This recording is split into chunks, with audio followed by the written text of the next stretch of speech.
చిన్న బిట్టి వీడియో కూడా పెడుతున్నాను అన్నయ్య గారు. అడుగు మా లక్ష్మి, మా సీను మా లక్ష్మి పాలు కూడా ఎరుమండి ఒకడు వస్తున్నాడు 5 రోజులు మొత్తం పని అంతా చేసాడు. ఇంకో రోజు రావాలడు. మా లక్ష్మి ఇక్కడే ఉంది, వంట కూడా తనే చేస్తుంది. వాళ్ళు పైన పడుకున్నారు, మీరు రెస్ట్గా కింద సప్పుడు చేయకుండా కూర్చున్నాం అన్నమాట. ఇదండి నిన్న మా అమ్మగా అమ్మ అంటే బుద్ధ సంఘం అన్నట్టు ఇది నేను కూడా కనిపించా. మా లక్ష్మి కనిపిస్తుందా? వదిన గారి చూడు, నమస్కారాలు చెప్పు, నమస్కారం చెప్పు. మన శివరామ్ గారు అండి, నీకు తెలుసు కదా. నమస్కారం చెప్పు. నమస్కారం అండి అంటుంది గట్టిగా.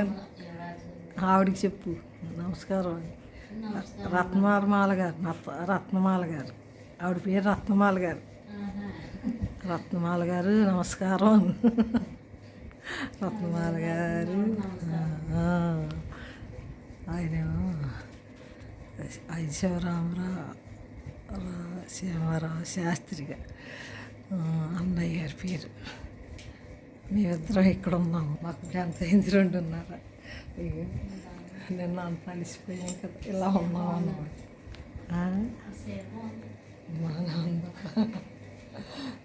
మా మానాడు రేపు ఇంకోటి మా మానాడు ఉన్నాడు, నేను కొత్త చీరలే కడతాను అన్నట్టు.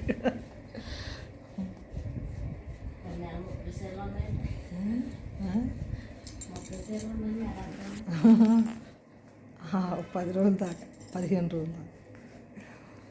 అదా పూజ ఎప్పుడు అన్నీ కొత్తగా కట్టాలా పొద్దున్న అందరం. అది గోదావరి అందరూ వస్తారంటండి, మా వాళ్ళు అందరూ వస్తామన్నారు. నేనే అందరినీ 2 నెలల నుంచి పిలవటం, బట్టలు పంపుకోవటం, అందరికి పంపేస్తున్నాను.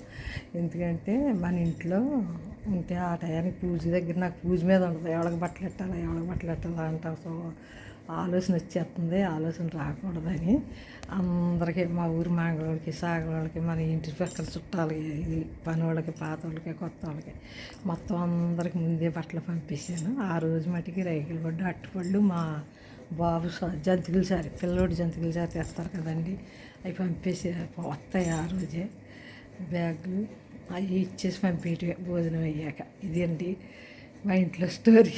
అన్నయ్య గారికి చెప్పుకుంటున్నాను, వదిన గారికి నమస్కారాలు. మళ్ళీ ఇంకోసారి నమస్కారాలు, ధన్యవాదాలు, సెలవు.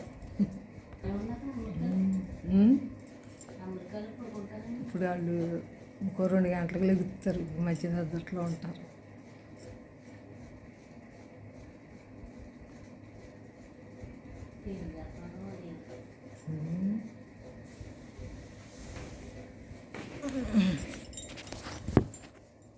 నమస్కారాలు వదిన గారికి, మీకు అందరికీ నమస్కారాలు.